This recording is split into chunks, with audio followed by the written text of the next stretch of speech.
2 in the morning. Dead silence. Then the baby monitor on my nightstand crackled to life. I expected to hear my daughter's breathing. Instead, I heard 2 voices. Adults. Whispering. My wife's voice first, tight and anxious. Then his. Deep, cold, unmistakable. Richard Caldwell. The millionaire neighbor who'd hated me since the day we moved in. His voice cut through the static like a blade. He has no idea. The papers are signed. My stomach dropped. I sat frozen in the dark, gripping the monitor, my hands shaking. Downstairs, the front door was locked. My wife was supposed to be asleep in the guest room, but she wasn't. She was next door, in his house, talking about me. Before we continue, subscribe to the channel and leave a like. Stories like this take hours to create, and your support helps the channel grow. Richard Caldwell owned the estate next to our modest 2-story. Stone walls, iron gates, security cameras everywhere. He'd made his money in private equity, the kind of wealth that lets you buy silence and crush people without breaking a sweat. From day one, he made it clear we were beneath him. Complained about our lawn, our car in the driveway, the sound of our baby crying at night. He never smiled, never waved, just stared with cold contempt whenever we crossed paths. My wife, Sarah, told me to ignore him. Said he was just a bitter old man with too much money and too much time. But over the last 3 months, something shifted. She started going on evening walks, alone. Said she needed air, needed space. I didn't think much of it at first. New parents are exhausted, stressed. But then came the late-night phone calls she'd take in the other room. The way she'd flinch when I asked who it was. The defensive anger when I pressed. I wanted to believe it was postpartum anxiety, hormones, adjustment. But the gut knows. It always knows. She started dressing nicer for her walks, putting on perfume. I asked her once if everything was okay between us. She looked me dead in the eye and said, "You're paranoid. You need help." That word, paranoid, it landed like a fist. And I started to wonder if she was right. Maybe I was losing it. Until tonight. Until I heard his voice through our daughter's monitor. It was 1:45 when I woke up.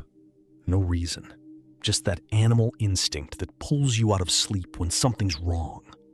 The monitor was glowing softly on the nightstand. I listened. Silence.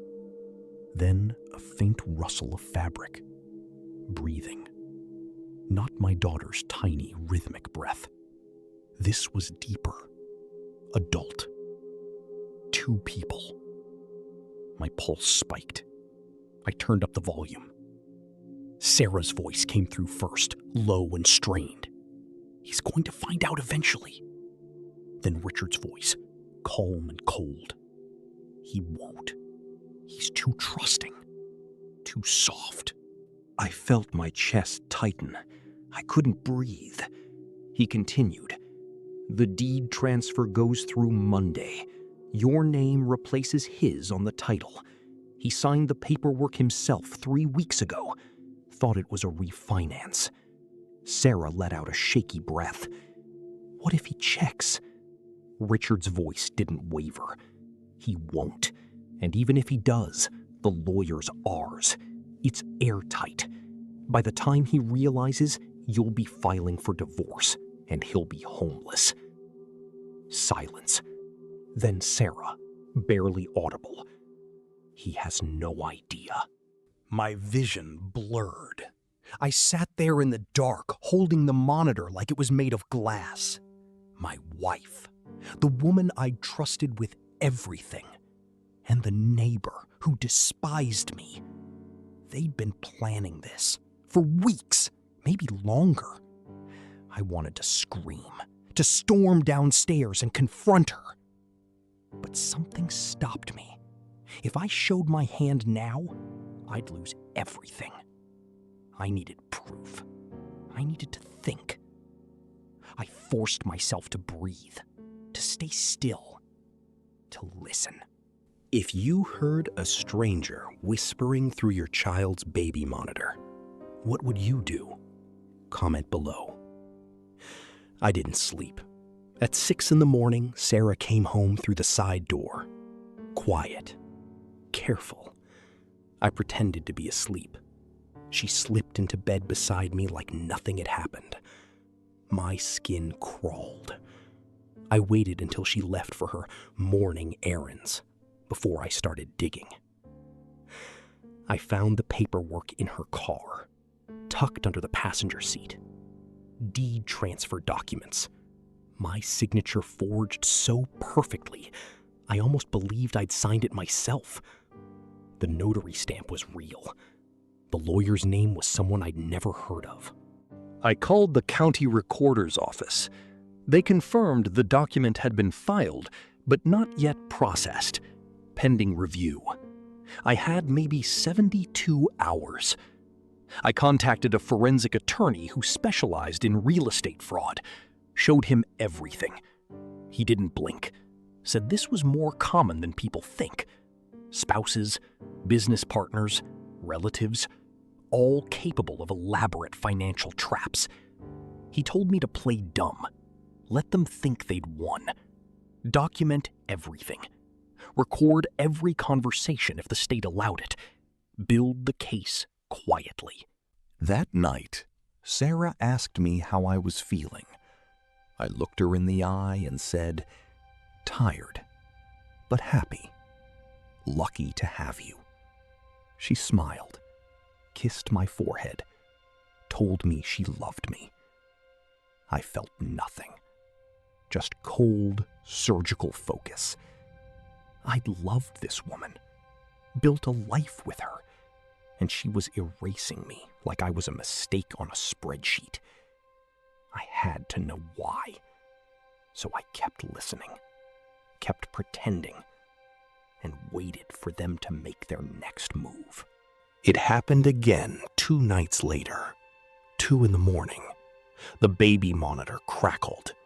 This time, I was ready. I'd set up my phone to record the audio.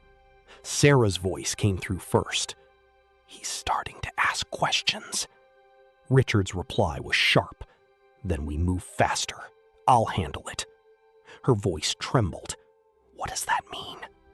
He didn't answer, just said, "I'm coming over. Tonight. We end this cleanly." The line went dead. My blood turned to ice. I sat in the dark, phone recording, heart hammering. 10 minutes later, I heard footsteps on the porch. Heavy, deliberate. 3 loud knocks echoed through the house. I didn't move, didn't breathe. Sarah was still in the guest room, or so she wanted me to believe. Another knock, harder. Then his voice, muffled through the door. "Open up. We need to talk." I stayed silent. He knocked again. I heard Sarah's footsteps coming up the stairs. She stopped at the top, frozen, caught between us. I stood up, turned on the hallway light, looked her dead in the face. Why is Richard Caldwell knocking on our door at 2 a.m? Her expression shattered. Panic, guilt, fear. She opened her mouth. No words came. I walked past her, opened the door.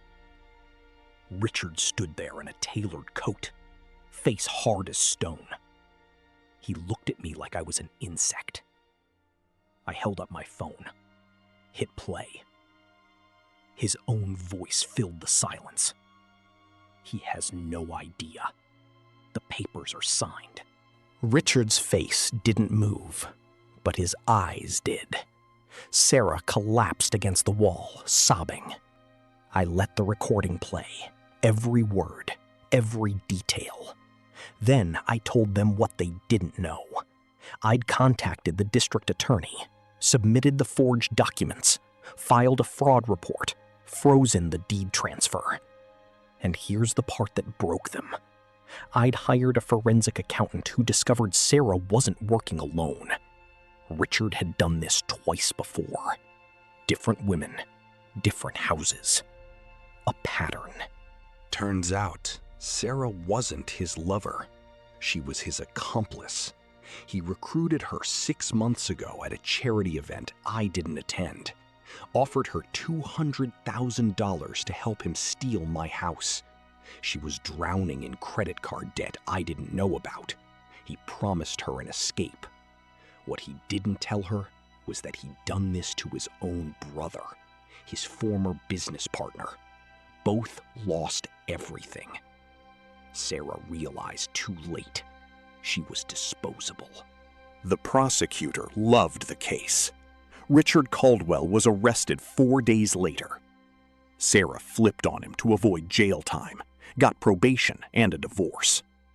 I kept the house, kept my daughter. Richard's facing 5 years minimum. His estate's being liquidized to pay restitution to his previous victims. I see Sarah sometimes, picking up our daughter for supervised visits. She doesn't look at me. I don't look at her. I just remember that night. The whisper through the monitor. And how close I came to losing everything. Subscribe for more emotional suspense stories where one small moment changes everything forever.